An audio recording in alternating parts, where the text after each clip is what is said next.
اور کمانڈر نعیم صاحب سے بھی ہم جانیں گے بالکل۔ کہ جب جوان چھٹی پر جاتے ہیں، ہمارے جوان ہیں اور یہ ہر طرح کی قربانی دینے کے لیے تیار ہیں، وہ کہ آپریشن کے نتائج جیسے بھی ہوں، اب اس طرح کی ٹریننگ کتنا فرق کرتی ہے اور کتنا حوصلہ بڑھاتی ہے ہمارے ان جوانوں کا جو سرحدوں پر موجود ہیں، جو سمندری سرحدوں پر پاکستان کی حفاظت کر رہے ہیں؟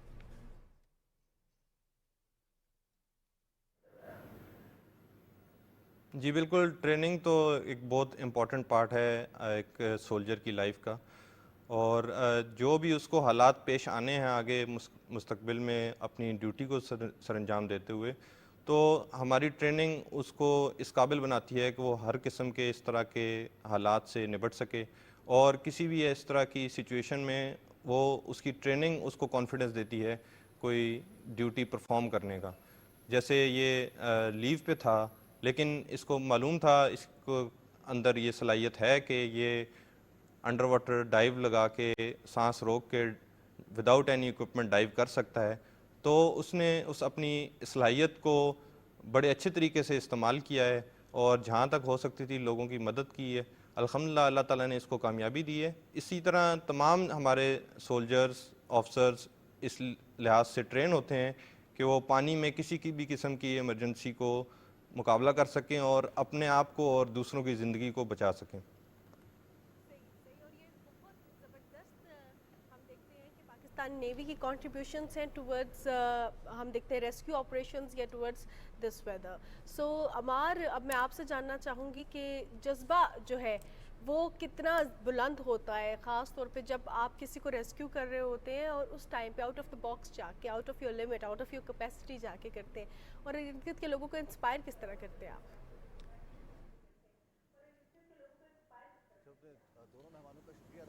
جی بالکل، ہمارا جذبہ بہت بلند ہوتا ہے، اور جس مقصد کے لیے ہم نے یہ وردی پہنی ہے، جس مقصد کے لیے ہم تیار ہوئے ہیں، جس مقصد کے لیے ہم نے یہ ٹریننگ لی ہے، تو اس کا وہ وقت آ گیا ہوتا ہے، تو ہمارا جذبہ بلند ہے۔